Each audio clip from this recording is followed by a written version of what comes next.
Gentlemen, well, good evening, good evening, good evening. This beautiful Thursday evening, Thursday, the 13th of the 7th, 2023. Thank you for those joining on TikTok, Instagram, and Facebook, and especially YouTube. I want to thank you so much for joining, and welcome to another evening of In Review, where we look at what should I say, some of the top news of the week.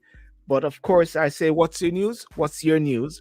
But two of the big things which has been happening, which we have seen for the past few days, was BBC, and BBC. So the media was reporting on the media, and the media was the media. The media was the media just for the media's sake. You know what I'm trying to say?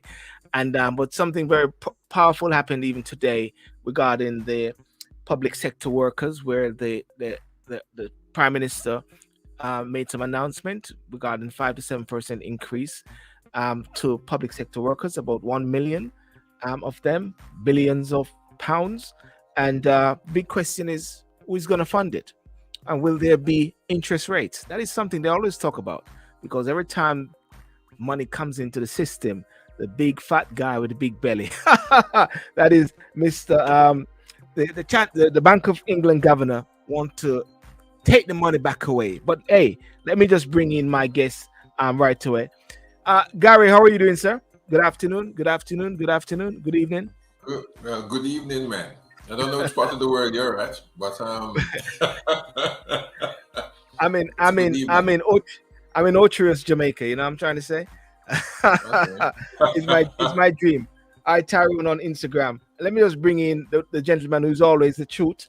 And when he comes in, the show just done, because there's not much discussion really. Called he just tell the truth and that's it. Anthony Francis, Mr. Thinking Planet, do it now. How are you doing, sir? Hey, good to have me on. Thanks again, Sylbourne, and good to see you again, Garry, and to your listeners as well. Thanks for having me on the show. Yes. And ladies and gentlemen, I need to point out to you today that Mr. Anthony Francis is the author of the book Think It, Plan It, Do It Now. And when I say do it now, it simply says now, not tomorrow, not the next minute, not the next second. It's millimeters of a second or so. Just do it now. Or is it Garry and Anthony? Well, you've hit the nail on the head. It's think it, plan it, do it now, not think it, plan it, do it later. Think it, plan it, do it now, not think it, plan it, do it later. And we're going to talk about that later at the same time. But that's a powerful book. That even a couple of my colleagues have been talking about it, that they like the concept about it. Anthony, I'm expecting another gentleman, Mr. Patrick Morrison, but I'll see if he comes in.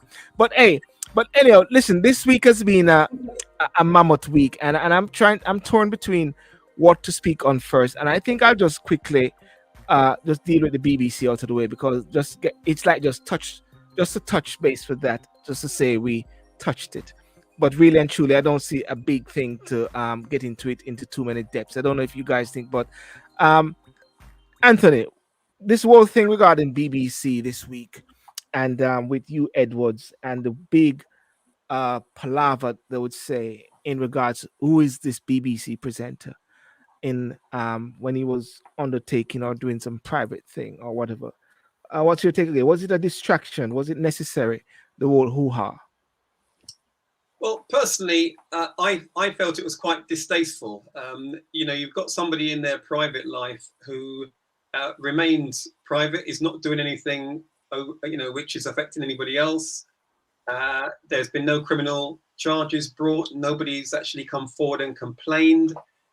There's nothing untoward, it would appear, apart from perhaps the parents of the individual who's an adult maybe raising some concerns to the police, but the police themselves and the young man and the young person in question have both said that there's no criminal charges. So I was a little bit surprised by the amount of media attention given to this, because to me it wasn't really a story. I mean, we're going to be talking about real stories that affect real people as the show goes on, and this for me was one of those things of, people in glass houses shouldn't throw stones, because, we're all entitled to our private lives, and what we do in our private lives is exactly that. It's what it says on the tin. It's private.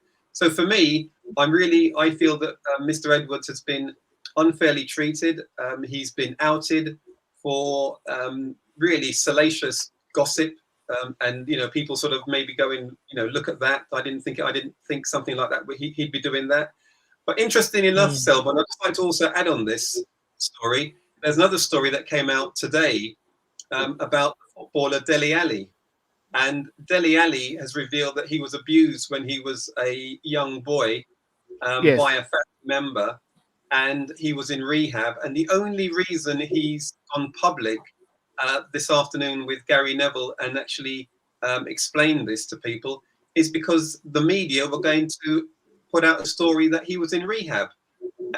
So again, people are entitled to their private lives. We don't know we don't know what the issues are that people are going through, and we don't need to go through it and put it in the public domain when it serves no purpose.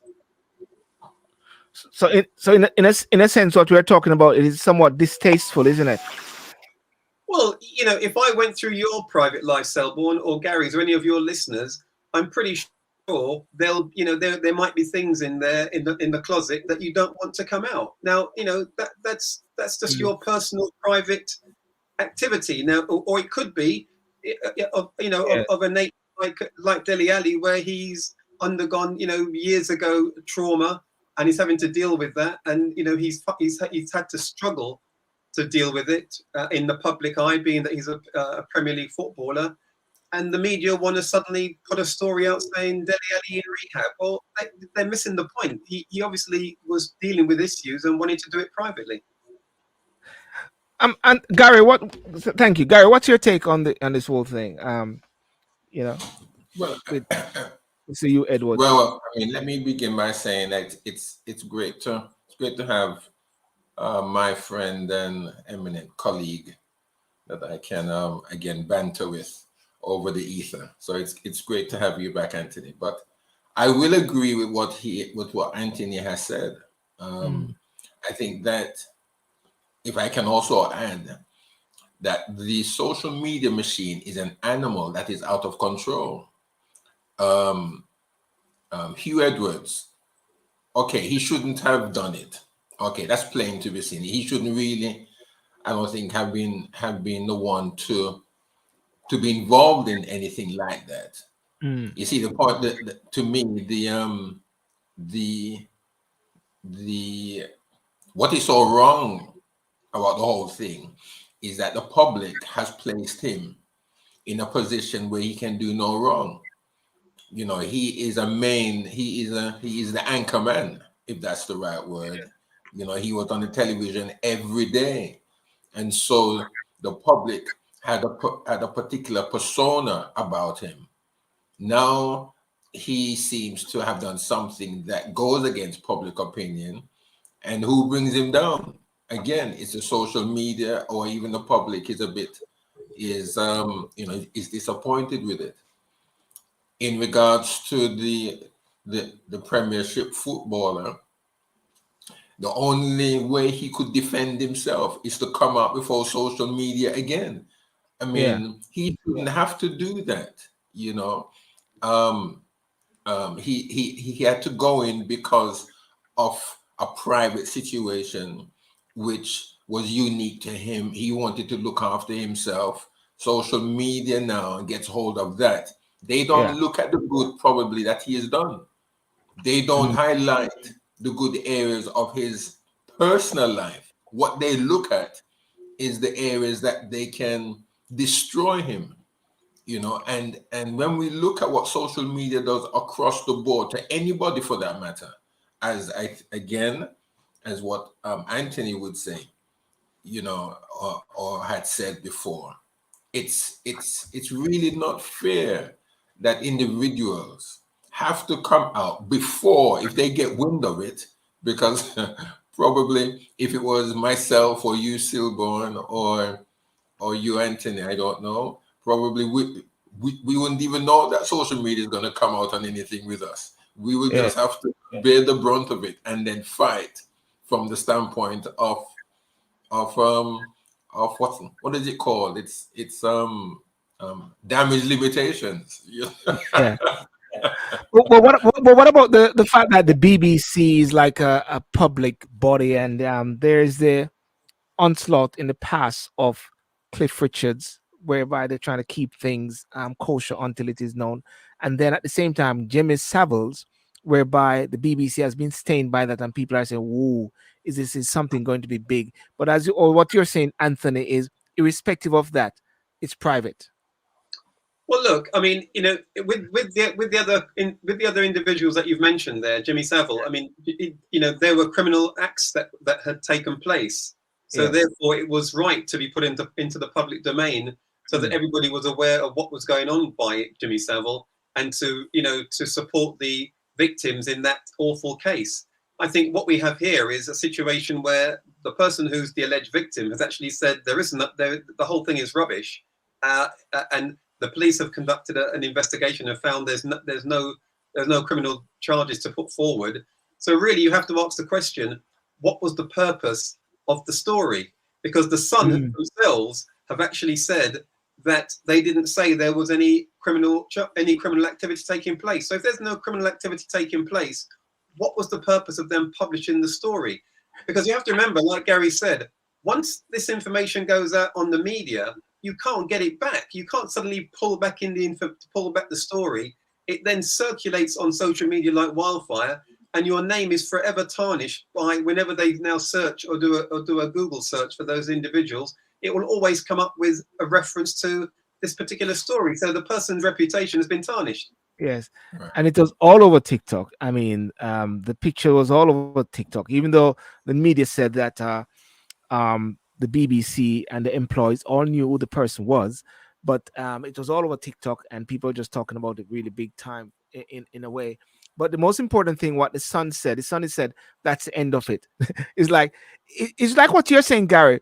They have Anthony, they have these sort of information, and they just blase. It's like they don't care. It's just, let's put this one out. This is new. This is juice, or this is scandal. There's no level of Well, I think that sadly with the media, Sylbourne, is that only salacious or negative news sells papers, and to me, what this story was clickbait. There was no real newsworthiness in the story. It was the salacious gossip that, to me, is the sort of really downbeat, downtrodden, low life sort of journalism that doesn't really serve any purpose. And I would hate to think the person who wrote this story. I wonder how he would feel if someone dug around his or her private life and published information about them that actually was also found to be non-criminal, and nothing had been done untoward. So I think at the end of the day, we have to understand that the media, and also you need to have deep pockets if you want to challenge the media, as we've seen with Harry and Meghan. Yes. It takes people who have got deep pockets to try and clear their names, and Cliff Richard managed to do that. But even now, the impact on someone like Cliff Richard all those years ago is still taking place on him. It's still a stain. Patrick Morrison, how are you doing, sir? I'm okay. Sorry Fantastic. for coming in late. I'm just trying to set up the background. Oh, you're trying to set up your background? Okay, Yeah. that's all right. You want me to leave you to set up your background, or give you a moment? Yeah. Okay, good. Let's. Sorry, Garry. You're saying, Garry. Yeah, there's two things I want to bring here, and highlight very much so, just to support Anthony on that.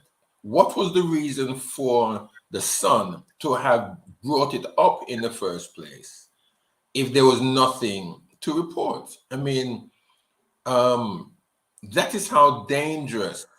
There must have been something that caught their eye. There must have been something. You, Edward, caught their eye. Well, yeah, Sorry, yeah.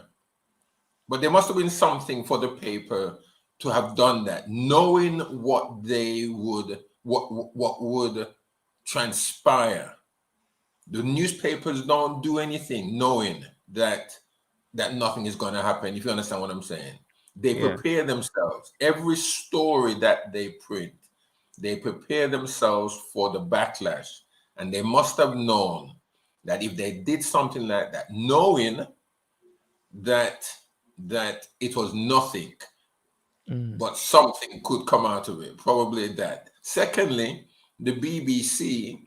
I did speak with you earlier on, Sil, and I did say to you that I'm sure that there are other stories in the BBC that is Yes. only waiting to be revealed. Now, it wasn't only until Jimmy Savile, that sordid story that came out, then did the House of Cards then begin to fall, because it would seem everybody, anything that had trousers on in BBC seemed to have a story pulling behind them, in as much as what Jimmy Savile committed.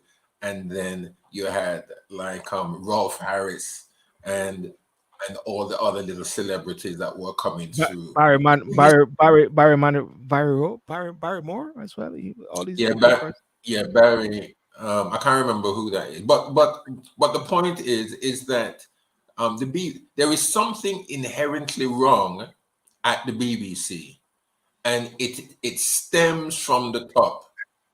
And it would seem also that when individuals want to make it to the top in these institutions, because BBC is an institution, you need to indulge yourself in particular acts or seem to be getting on and doing what everybody else is. Because I guarantee you that I'm sure that when Hugh Gary, Edwards guarantee you. begun, Keep talking, Gary. Yeah.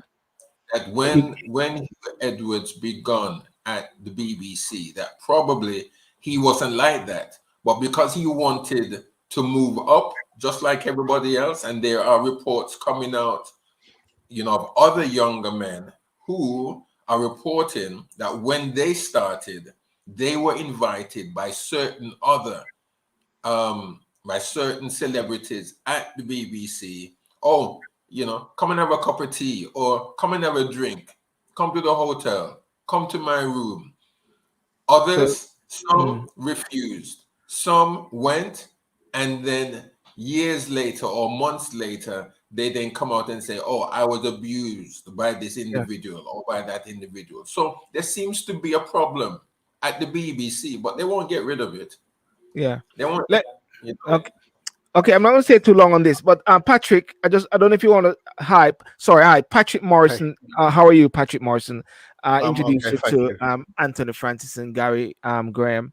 Patrick Morrison is the from Broker House. He specializes in wills and many different things there, and we'll talk about that later. But Patrick, what would you say briefly about the recent issues with BBC in just I a think what's nutshell? happening in the BBC happens in society in general. I Mm, don't think it's just a mirror image, a reflection of what happens in society. Is that the BBC are high profile? They're in the news business. They're in the media business. So certain information and acts and the way they behave is going to come out over a period of time, which is exactly what's happened. But I think it's just a reflection of society in general. It's just that some things we just don't hear about, we don't know. It's been done in secret. Johnny Barnes. Johnny Barnes said something very powerful one time when they talk about racism in football, Yeah, and what Johnny Barnes said, guys, don't get it twisted. All these people come from society. All these, all these different fans come from society. If it's in society, you're gonna get it in the stands. And as rightly what you say, Patrick, these things exist in society. It's how it is managed. And I believe in a sense like what happened with you, whatever my personal views are, so I think how the news media operated with it was really bad. But one thing I was thinking about though was this: why were all these different people like Nikki Campbell and all these guys saying they were under pressure? you know the pressure was upon them so much, and I started saying, is it the pressure upon them because that somehow somebody's gonna say, I wonder if it is this person or that person, and then they might bring out some history behind them. But that's another thing again. The point Anthony made, it is still private stuff. I'm trying to say it's a private matter. But anyway, a big thing which came out actually this week, and I've been having some issues with the Bank of England governor. because they keep raising interest rates, and because it's personal to me, because I have to speak to my bank, and every time I see these things, it keeps coming up. But today, the public sector, there was an increase in the public sector, 5 to 7%, 5 to 7%, and that was really powerful. 1 million workers got an increase, and it was a strategic way how the prime minister said, "Oh, he's going to fund it." And I started to say, "Well, what if the Bank of England governor says anything? Well, he's going to say there's too much money in the system." Anthony, what's your take on this, sir? Well, I think, to be honest, the public sector bodies have long waited for a decent pay rise. I don't think that just because inflation is at the rate that it currently is, that the public sector individuals should not get a fair pay rise. I mean, the junior doctors haven't had a fair pay rise since I think it's 2008 or 2010. You know, we did the whole clapping thing for the nurses during the pandemic, and yet now, when it comes to actually them getting rewarded for their efforts, where they were offered a measly 1 or 2%. So I think I think it was right now that Richie finally realised that unless he actually put his hand in his pocket, these disputes weren't going to go away. And I support the disputes by the public sector. The only ones, if I'm honest, that I'm a little bit against is the railway workers, mainly because the railway workers get very good pay in comparison to the other public sectors. You know, some of those railway workers are on average salaries of £40,000 and £50,000, and Yes. I'm not belittling their work, but when you look at a railway operative driving a train, it's not exactly the same as someone saving life in a hospital. But I'm not putting it down. But when you look at the pay rates that someone in a hospital gets, like my wife, who used to be a nurse, against a train driver, it's just ridiculous. So I think, to be honest, I think it's right that he gave them the pay rise. I hope they accept it. The doctors will probably say it's not enough, but at the end of the day, he can't go too much, because it would mean that he'd have to find borrowing in order to pay for it. Yeah. And if I just break it down, over 1 million public sector workers in England and Wales, including teachers, police, and junior doctors, are to get pay rises between 5% to 7%. Police and prison officers will receive 7%, while teachers and junior doctors will get a 6.5% and 6% rise, respectively. For education unions, they were recommending members to accept the deal, which would allow them to end strike action. But the British Medical Association said the pay rise would not end doctors' dispute with the government. The government said the rise will not be funded by borrowing or raising taxes, but by department. Um, Garry, what's your take on this increase here? Because lots of people have been talking. I mean, since the COVID period, everybody's trying to get back to where they were. The advent between Russia and Ukraine, with increases, gas and everything, people are actually trying to get back to a level. I don't believe that they're broken even yet, but they're trying to get back to a level. Good move, Garry. This is not the first time I think we've spoken about this. I think that when it comes to the NHS, now, over a period of a year, probably, as you just mentioned, we'd stand up at the door every Thursday clapping, and everybody understood that. But when it came to rewarding the NHS staff, yes, the government just didn't want to reward them at all. And some of them lost their lives. Some of them became very ill while they were doing it. It's a shame.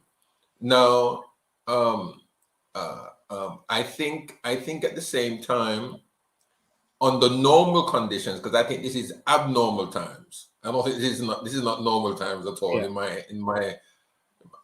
in my thinking. Under normal times, whenever a situation like this happens, when I think about it, the then governments of those years, they would seek to reduce interest rates, not raise them. Now we're seeing, and I do believe, and as I've said before, that the the action which the government is trying to do now, just like everywhere else, and I think there's a trend.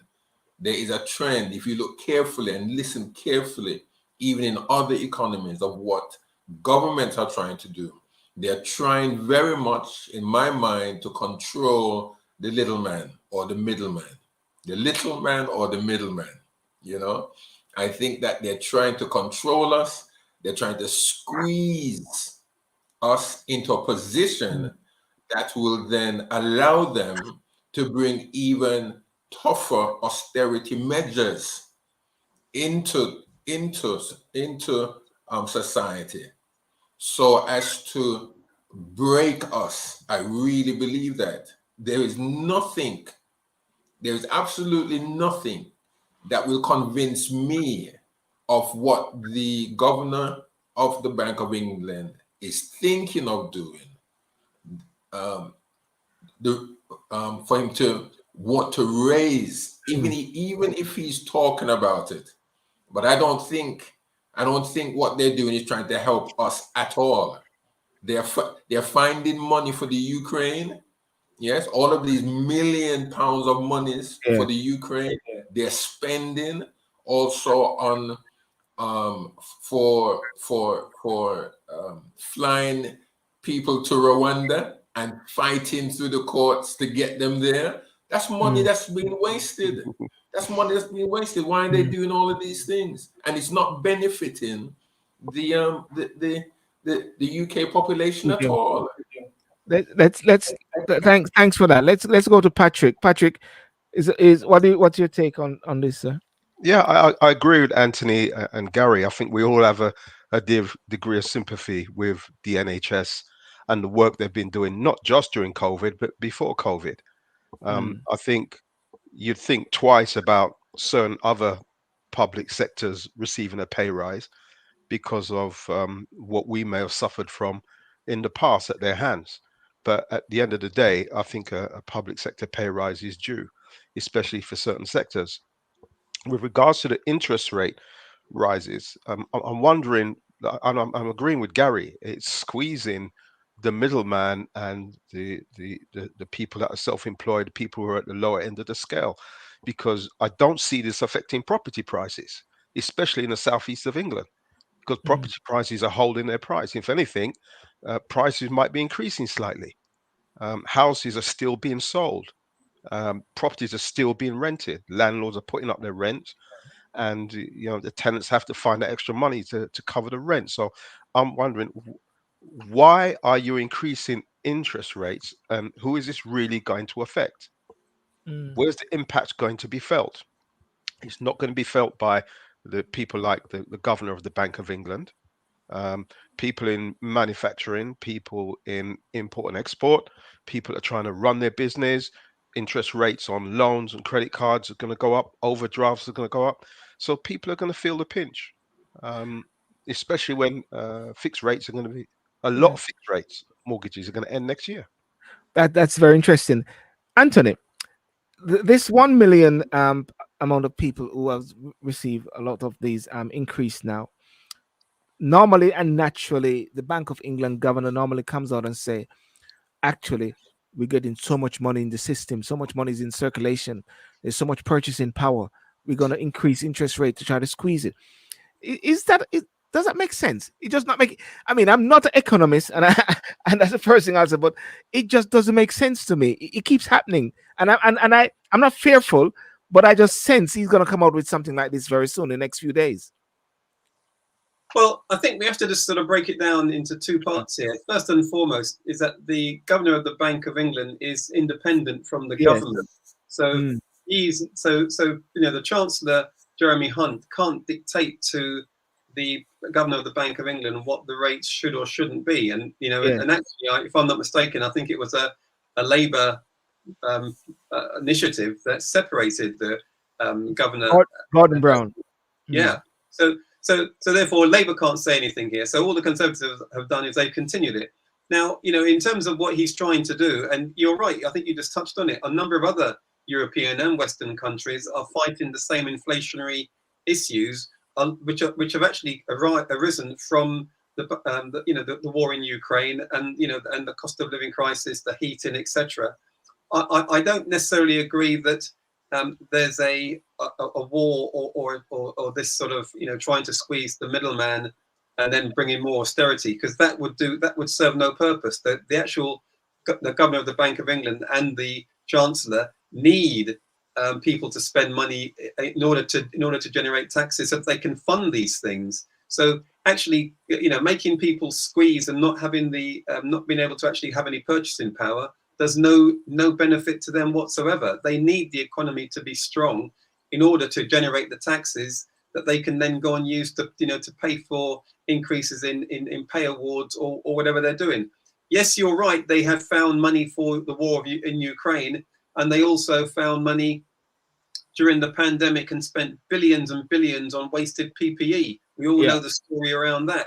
So it does make me sometimes wonder when Richie has let this drag on for so long for the public sector, when he could have actually given these rises earlier. I think what he perhaps tried to do or wanted to do was to stop future public sector bodies from trying to get bigger and bigger pay awards, because we know, for example, with the NHS, it's just not sustainable. And I'd be very surprised in the next sort of 5 to 10 years if the NHS isn't actually broken up and privatized in certain way, because it's simply costing so much of the public purse goes to managing the NHS. Yeah. Let's hear what Rishi Sunak is saying there in regards to some of the vision behind this on the public sector pay rise there. If I can actually find it. Hope I can find it. Yeah, here it is.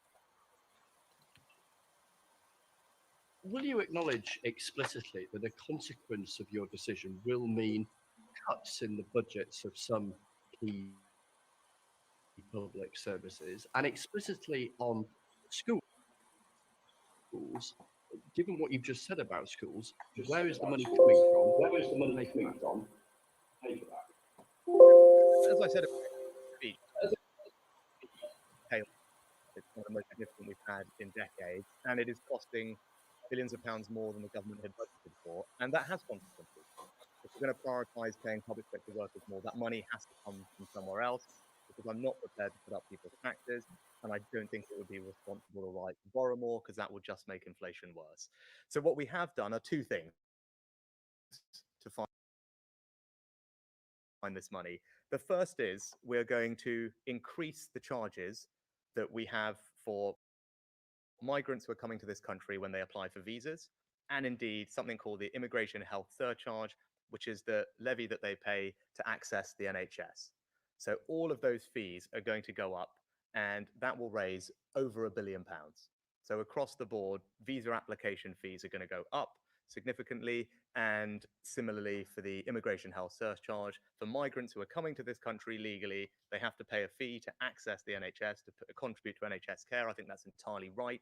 Neither of these fees have been increased recently, and we think it's appropriate, given the costs for everything have gone up, that those fees, both for applying for visas and for accessing the NHS, go up too. That will raise over £1 billion, as I said, so it's a significant contribution to helping us pay for these pay awards. But also we are reprioritizing. So we are asking governments, departments to reprioritize to support public sector. Okay, let me stop that right there for a second. Uh okay, you guys heard that. Okay, yep. I think I got you guys muted. 1 second. I think I got you guys muted for a second there, just so I can hear it properly. You heard very clearly, yes? Yeah. Yep. Well, yes. I saw something very interesting. What Rishi Sunak said. He said that the money, it just got about £1 billion, but that money is going to come from immigration. Anthony, you might know about the surcharge. Everybody know about the surcharge, which is for persons who are coming to the UK, migrants, and in a way, because they haven't contributed to the NHS, they have to pay the surcharge for the NHS. I never had it when I first came, but it happened recently, a few years back. And he said that hasn't gone up for a while, and therefore that is going to increase. And I think they are going to hit immigration persons want to come to this UK. Is it? Do you believe that because the prime minister is also they're having a hard time getting this Rwanda bill through, they're also making immigration not that attractive in the UK, making it very difficult in the UK as well? You think so? No, I'm just throwing this one out. Yeah. no. I personally, I don't. I think, look, immigration. We all know that through things like the Windrush, and not just Windrush, but the UK over the last 100 years or so has actually benefited from migrants Immigration. to this Yeah. country, right? No one can dispute that. But equally, we can't have a situation in the UK where people can just keep coming over 1,000 a day, 1,000 a day, 1,000 a day, and then have to be housed, and also have to then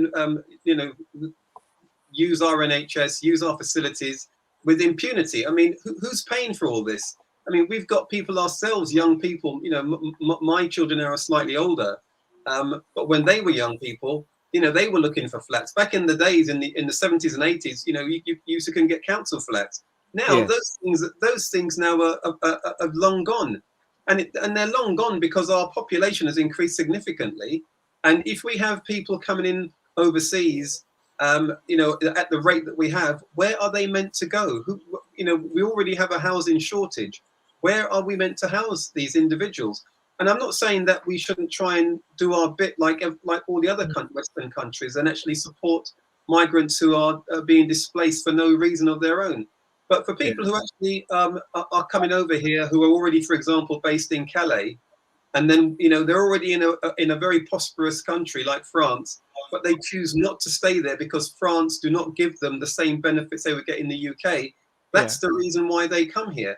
And as I said, I don't want to play down the importance of migrants, but we also have to be sensible. And if we can't support the individuals who come over here because we don't have the facilities, we don't have the infrastructure, we don't have the schools, where are they meant to go? So I think he's right that immigration has to be put under control, and he's not doing anything that's not dissimilar to any other Western country. And I think we have to be sensible because we're already spending, I think from memory, I think it's about £3 or £4 million a day on hotel fees just to actually house the individuals. It can't go on like that.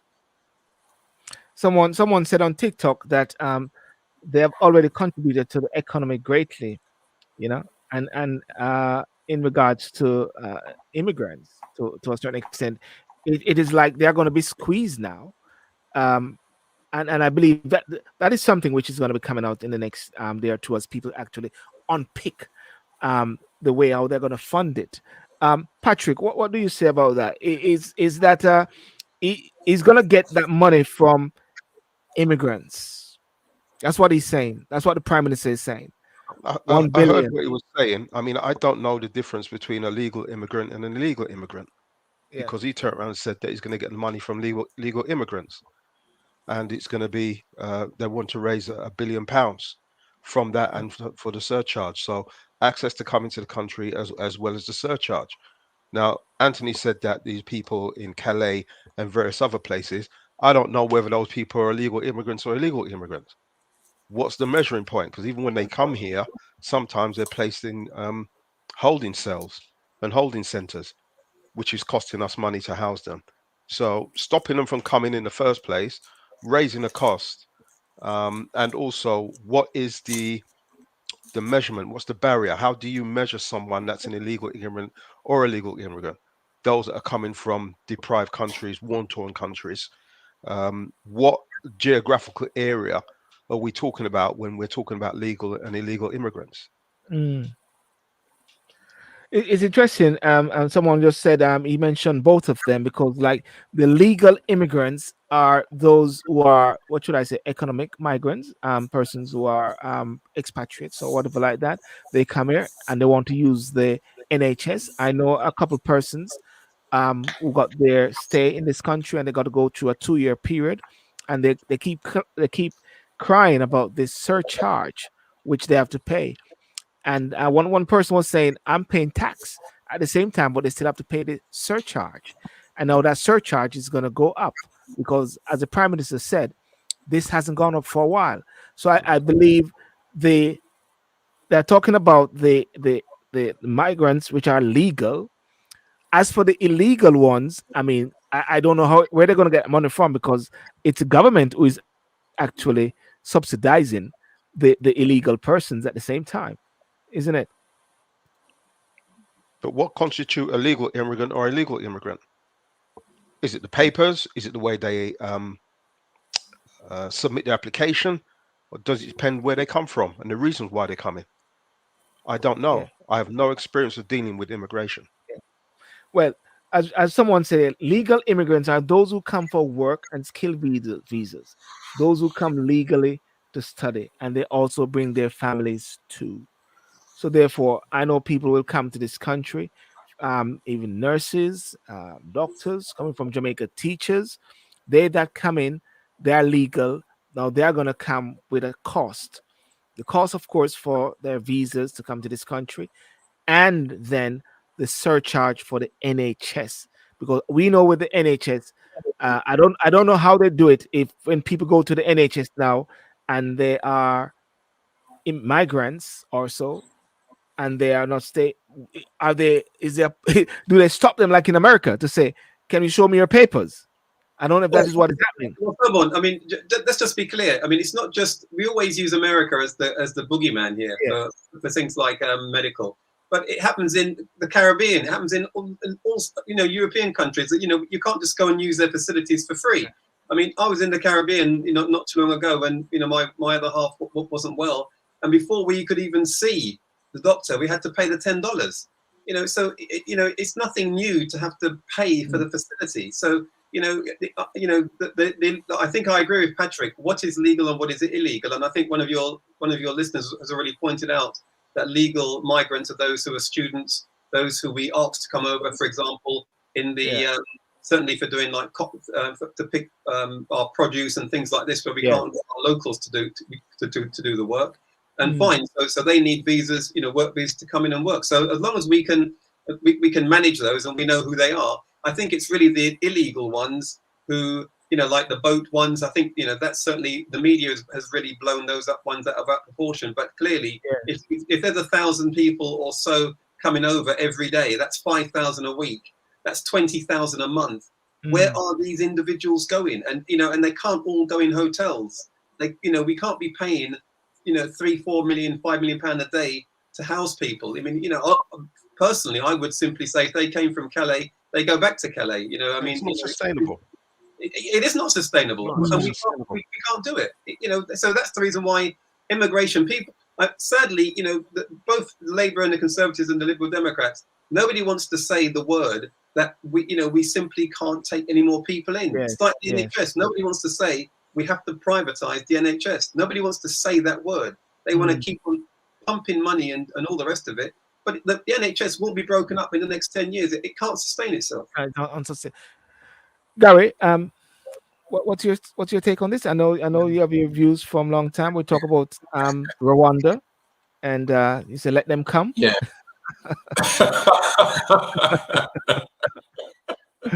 Borderless state.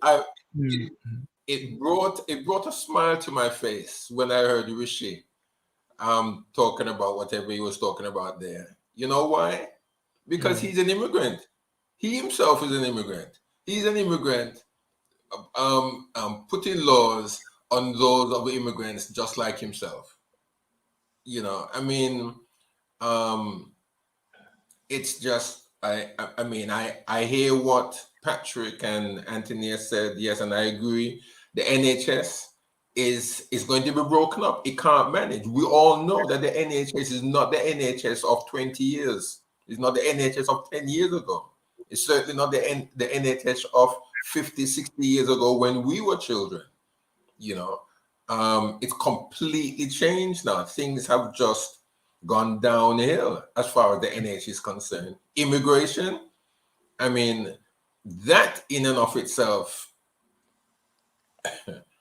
I don't know. I don't know I don't know how they're going to try to control all of that, really. When Sorry, go on, Garry. When the teachers and the nurses I read something, I saw something, I think it was on the internet this week. I'm not sure if Patrick or Anthony or yourself still saw it, where I believe it was one of the ministers, or it could have been a businessman who was saying that the economy needs immigrants, needs people from overseas to come in. I don't know if any of you saw that No, I didn't. it But they it do. was a write up about it. But the government, to some extent, and I may understand a little of why they did Brexit, but the country shot themselves in the foot when they did the Brexit. I understand there may have been some reasons why. Yeah. One, we all know that the British people they wanted to control their own borders. If it was left up to the Europeans and England was still in Europe, that is why Maggie Thatcher, if you remember her fight, she was not going to give up the borders of the UK. Yeah. Europe wanted to relax the borders. They wanted to, just like what happened in Germany when Merkel let down the borders there. Yes. They want England to do the same. And I think that is why that was a big deciding factor for the UK. Well, yeah. Sorry, Gary. Yeah, keep talking. Yeah. No, go on. Yeah, well, what I can say actually is that the UK definitely now need migrants to pay the doctors and the public sector workers. So they're going to be wanting migrants. Am I correct, Anthony? They're going to need the migrants now to pay that. No, I mean, we know we're not saying that we don't need migrants. This country has been built on migrants. Yeah. Rishi Sunak is obviously a beneficiary of that. His parents are. The NHS was built on the back of migrants. And not just the Windrush, Sylbourne, to take that one down. It wasn't just built on the back of the Windrush. I mean, it's only because we keep throwing this thing out as if the Caribbean were the only countries. If you look at the demographics of the NHS, you'll see that there were Pakistanis, Indian doctors. All these people came over and actually provided the backbone for the NHS to be there. If it wasn't for those Indian doctors who came over in the 60s and 70s, the NHS would have collapsed. And don't forget, I don't know if any of you guys are aware or have seen a documentary whereby when India and Pakistan were at war, the government actually had convened because they were concerned about the fact that they wouldn't be able to get any more doctors from those two continents because they were at war with each other. So they were trying to find ways to try and help to address and resolve that. That's how reliant we were back then on migrants coming in from overseas. So we always want migrants. I think the issue here is right now with all these people coming over on the boats illegally, how do we manage the current situation? We've got hundreds of thousands of people who are over here now. Yeah. We're spending £3, £4, £5 million a day on people in hotels. Our own infrastructure, schools, hospitals are struggling and straining. We have to have a mechanism to actually control the borders. So I don't think it's got anything to do necessarily with Brexit and Maggie Thatcher and all that and all that jazz. I mean, Germany, for example, during the last couple of years with Angela Merkel, before she retired, she let in loads of immigrants from Albania and other countries. Yeah, she was a champion, wasn't she? Yeah, but look at the backlash she's got because of that. All of a sudden now people are saying there's too much. So there has to be a balance. And that's what I'm saying. There has to be a balance, and we can't just simply have our doors open without any checks and balances. But before we wrap up, hold on, Sylbourne, though. Anthony, Garry. No. I just want to say something that in Jamaica, a lot of Haitians landed in Jamaica recently, and Jamaicans in Portland are actually saying, should they send them back as well? I'm just bringing that point up as well to say that it's not just in the UK. Please go ahead, Patrick. No, just in answer to that, I totally agree. Why people leave their country, what to come to Europe or the UK, or to a better life. But what part has the Western world or the UK had a part to play in their country where they're leaving? Why they want to leave? They've taken all their minerals. They've taken all the commodities. They're good. They've squeezed them. They may not necessarily do a good trade with them for import and export. Leaders that may be put in place may not be of the best character. There's so many different factors that are affecting these countries where people are leaving to come here because it's perceived to be better. So I think Mm.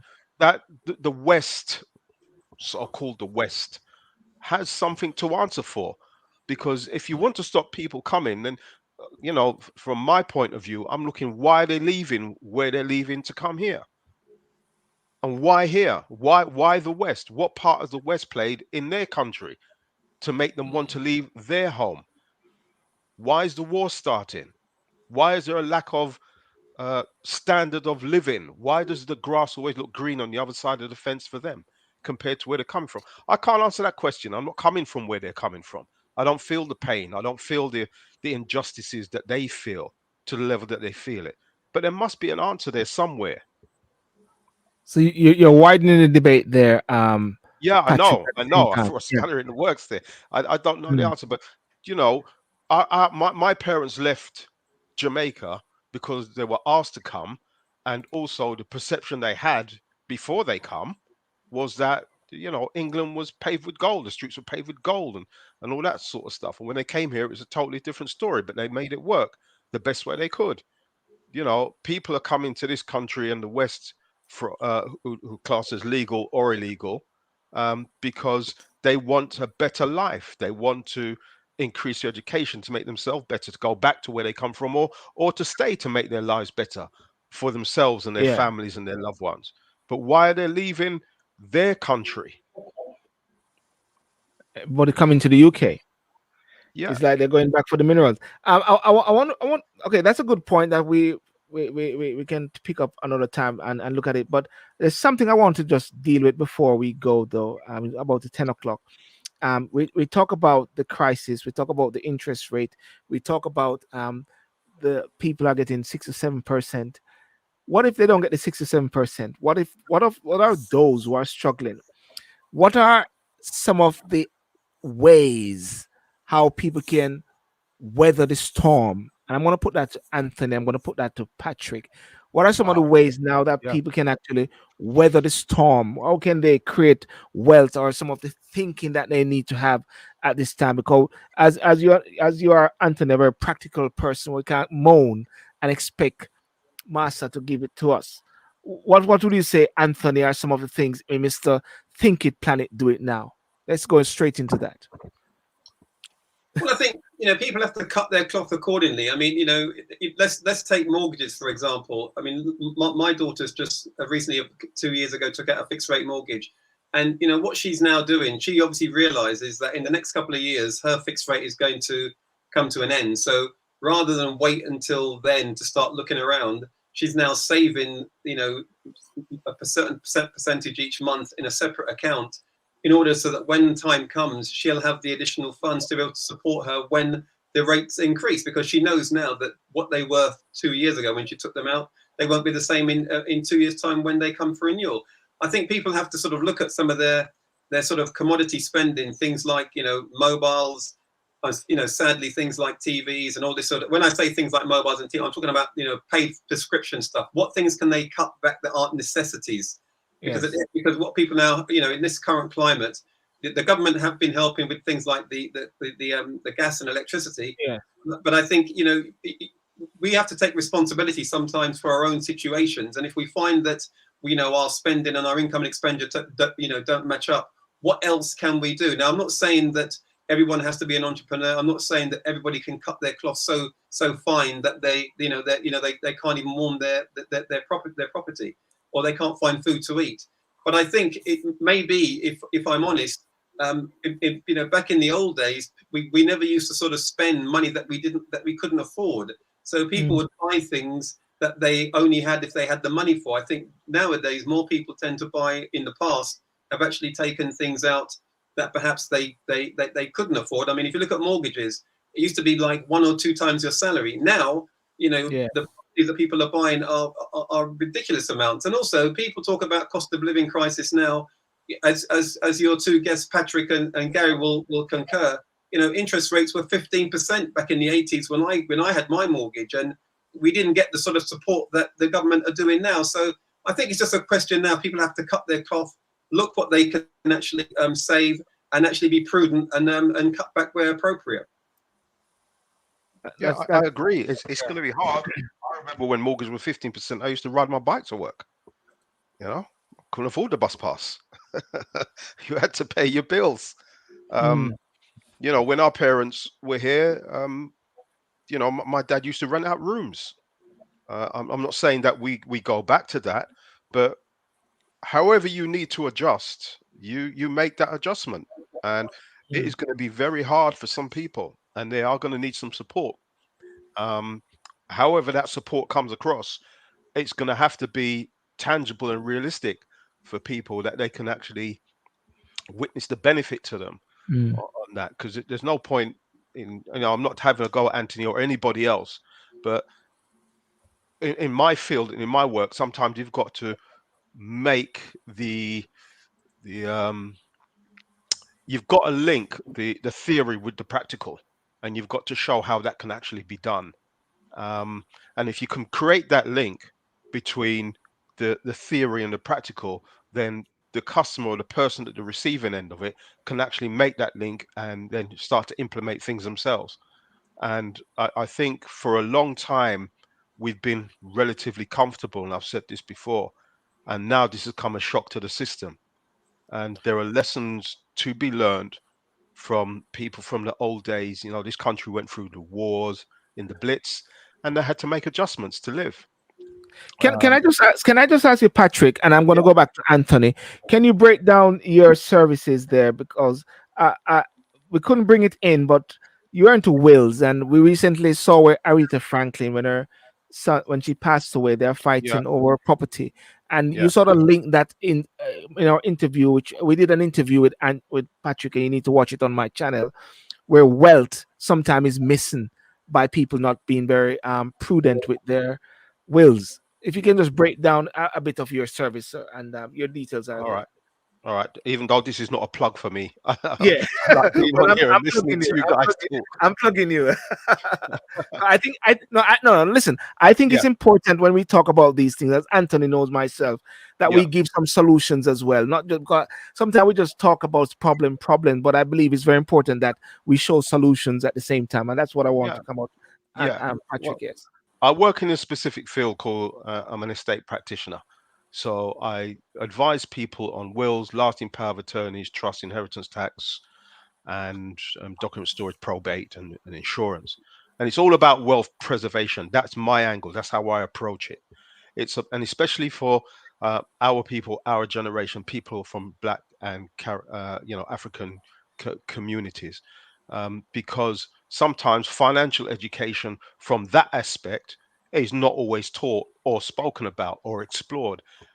You may be told to open up an ISA, or you know, you do this or you do that, or you take out a pension, or you do this and that, but it's we're not going to be around forever as much as we may want to be, some of us.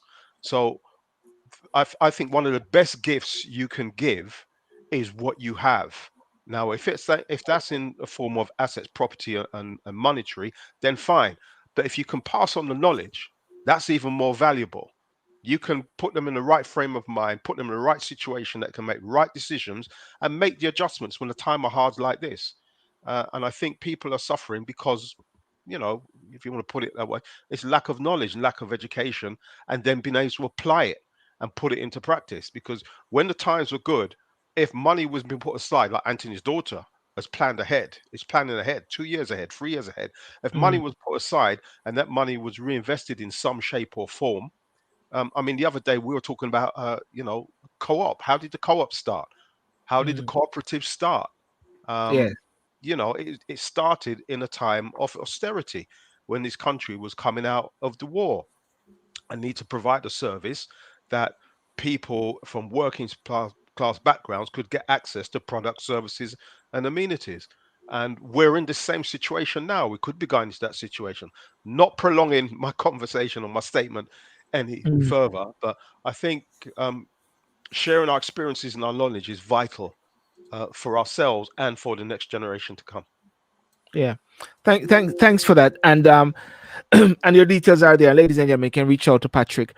Anthony, I want to go into yourself because you have a strategic way how you operate with Think It, Plan It, Do It Now. And I'm just gonna put your details up there and switch you over in this thing here.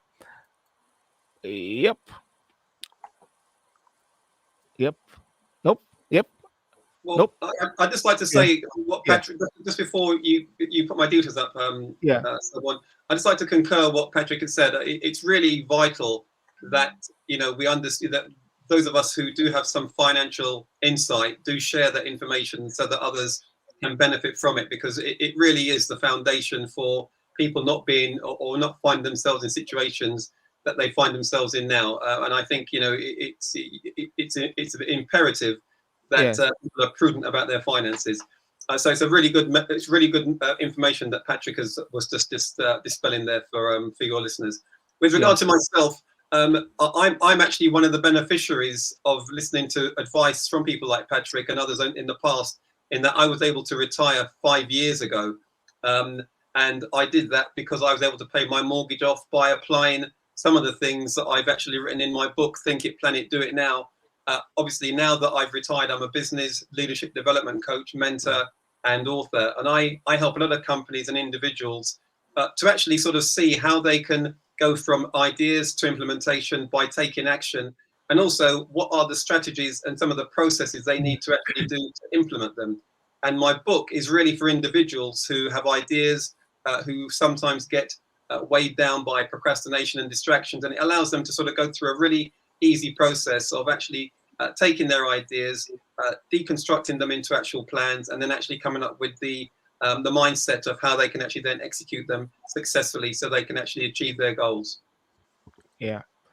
And ladies and gentlemen, you can get hold of Anthony as well. Think It, Plan It, Do It Now. And if you follow my walk and talk motivational moments in the park, you hear sometime I come out and say, you got to just think it, plan it, do it now. And I mean now, right now, not tomorrow. And Anthony always come back and say, yes, Sylbourne, that was spot on. But I believe very strongly, in everything what is happening now. I believe as Patrick says many times, and I speak to you and Anthony, we've got the solution and we got the answer at the same time. And Garry will close it off by giving the prayer to seal it, right, Garry? Irreverent. I don't know if I can seal that. What's your last But, word, Garry? I mean, Tonight, yeah. I think what Anthony and Patrick has said in regards to planning, in regards to preparing ourselves, and I'm sure also that they would say that there is a wealth of experience and knowledge within the community. All we need to do is that when we find such people, such as Anthony and Patrick, when they share it with us, that we take what they say and apply it. Too many times, and I'm not saying that we shouldn't, but too many times we go to if we go to the other side. If you understand what I'm saying, if you can read between the lines, we go to the other side. They will say the very same things that Patrick and Anthony have said, but yet we take it from them. We don't take it from our own. And the wealth of experience that we have within them, they certainly do not have. It's a pity, it's a shame, but as Anthony has said, I don't know where he went to get his advice, but he said he got the advice, he took it, and he was able to make the decisions he did make much earlier than probably he had planned, and he's better for it. And Patrick can also probably give the same thing or say the same thing, only in another way, because he is making others, and I'm sure he has seen others that he has helped come off much better because of the advice that he has given people within the community. So, I think that all we need to do is listen to each other, sit down, plan, look at things, even at this very difficult time in our history, I believe, as a people, economically now, because we all see that the winds are blowing. We see tornadoes coming, if you understand what I'm saying. We see the storm coming. What we now need to do is to batten down, is now to plan to ride the storm, because the storm will not blow forever. Yeah. It's how we will end up. How will we stand after the storm? That's the point. Yes. Some will be destroyed. Some will be troubled, but some will safely, turbulently in some ways, but safely go through and be able to encourage others and to help others on what they need to do to ride the storm that will come. And we do it now. And we do it now. Well, ladies and gentlemen, I want to thank you so much for joining. Those on TikTok and Instagram and Facebook and YouTube. And I saw my good friend from the general manager for Jamaica, JMMB in Jamaica. I'm going to put out that video very soon because he's a top guy there, former president of the Bankers Association as well. One of the things that I try to do is also have these interviews with Jamaican big corporations to show that and talk about investments, because these guys are actually doing some fantastic things in Jamaica. One of the bits about Jamaica is that sometimes you listen to Jamaica and issues there, you think everything gone to the dog, but I try to find that there's silver linings everywhere at the same time, and we can actually take control of it. Anthony, thank you so much for coming on. Mr. Planet, do it now. Patrick, Broker House, thank you so much. And ladies and gentlemen, make sure you watch the interview, which I'll just on my YouTube channel with Patrick Morrison, and talk about wills. And it's a very in-depth interview. And Anthony, I tell you the honest truth, after we did that interview and I spoke to some friends, a lot of them don't have wills. Doesn't surprise me. A lot of people don't have wills, you know what I mean? And ladies and gentlemen, you need to have your will. I remember the time when I got my will done about a few years back. I was in Medway. I drove so cautiously for the weeks going before the guy come to my house. Why am I thinking about will? Why am I thinking about will? Right, Patrick? I don't know. Why am I thinking about will? And because I just think that something is going to happen. But what did you say, Patrick? People need to ignore that thing. They think like that. What do you say, Patrick? Yeah, I think it's I find it amongst our people more than anybody else that when you start talking about subjects like this, they think you want to wish them to die. And I said, no, look, come on, get real.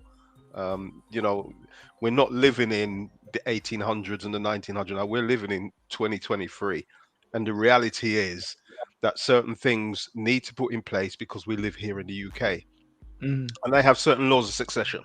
And if you don't have certain things in place, they will take your succession or take a large lump of it and decide what to do with it. So this only puts the power back in your hands. But, I think, as corny as it may sound, we must not be afraid of the end of life. It's just another journey, which we don't know the other side, but we're not going to be here forever. And if you have children, if you have family and loved ones, the best gift you can give them is what you have of yourself, either from assets and property or from the knowledge you've acquired, and set them up with a better life if you can. That's well said, Patrick. And I think the sad thing is that especially in blended families, they don't really realize what will happen if they are a blended family and they die and they do not have a will. The amount of pain and suffering that their children or their siblings or their family members will go through is just ridiculous. And I'm going through the same thing right now because sadly, I've had a recent bereavement and certain things weren't put in place, and it's causing all sorts of issues. But can I just say one last thing before we go, folks? Please. And Patrick talked about our community. One last thing I'd just like to say before we go, and again, I know we've overrun, but can I just say that one of the other things that our community don't do, especially black men, is they do not actually go and check themselves for prostate cancer. Yeah. And they don't do that simply because they've got this weird thought process that if they go to their GP and their GP has to put their finger up their bottom in order to feel their prostate, for them it's a no-go. I don't want to have that done. Well, unfortunately, the GP can only feel your prostate by actually going through that particular part of your anatomy. That's the only way he or she can do it. And what he or she is trying to do is to mitigate and find out if there's any problems with your prostate before it becomes too late. And as 1 in 4 black men die from prostate cancer, I would recommend that all black men do go and get their PSA checked, and they actually talk to their GPs, talk to other black men, and actually try and become more knowledgeable in areas like that. You know, I saw Tony Duke was on a while ago. I don't know if you know Tony Duke. He's also mentioning that as well. He's doing some bike challenge on that same thing about prostate. A lot of people are, and Anthony, you champion that as well. And ladies and gentlemen, well, ladies actually encourage your men, and men encourage men as well at the same time for this. Thank you so much, Anthony. I think we'll have to do something on that particular point on prostate and also diabetes as well. Definitely. All right. Well, thank you so much for coming on. Thank you, Anthony, and thank you, Garry, and thank you everyone. Okay. Thank you. Peace Bye-bye. out, guys. Good evening, Cheers. gentlemen. Thank you very much. Bye-bye. Bye.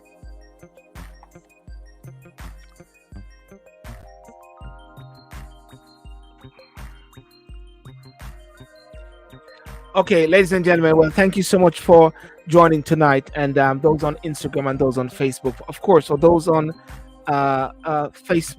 Instagram, you're just seeing me because I just put my phone there, and Instagram as well, you only see me because I put my phone there.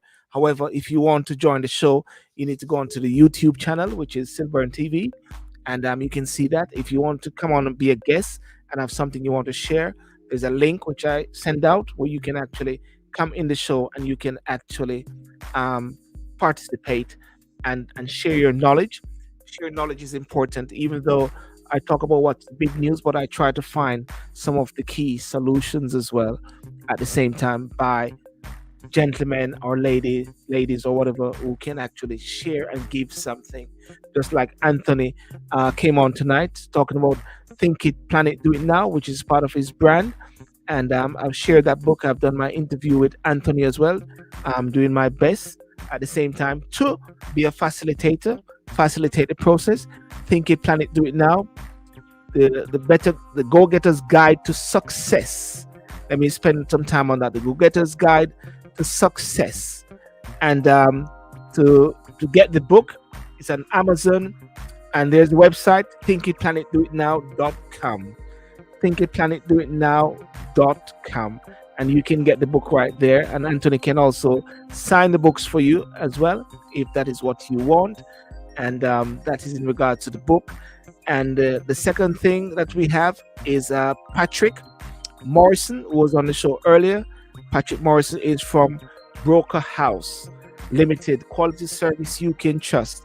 And the way you can get hold of Patrick Morrison, there his details are, and mobile number, email. You can always go back and you can screenshot it as well. If you haven't done your will, it's important to do your will. Ladies encourage your husband to do their will. Men encourage your partners or whatever to do your will, because what you're doing, you're setting out your base, your foundation for others as well. And you can do that. So that is Patrick Morrison, and you can watch his interview. I did an exclusive interview with him on my channel, which is Sylbourne TV. You can go onto the YouTube channel and you can watch that. So I want to say a good night, and thank you very much. And Saturday night we have Talk and Sip, and of course you can always watch my walk and talk motivational moments in the morning. And also I've created a YouTube channel simply for walk and talk motivational moments, just simply that, all positive stuff, motivational stuff, inspirational stuff, walking, talking about food, talking about health, wealth, lifestyle. Very important. Just want to keep it on one, and the channel is going to simply be Walk and Talk Motivational Moment, WTMM, Walk and Talk Motivational Moment. Have a good night and God bless you.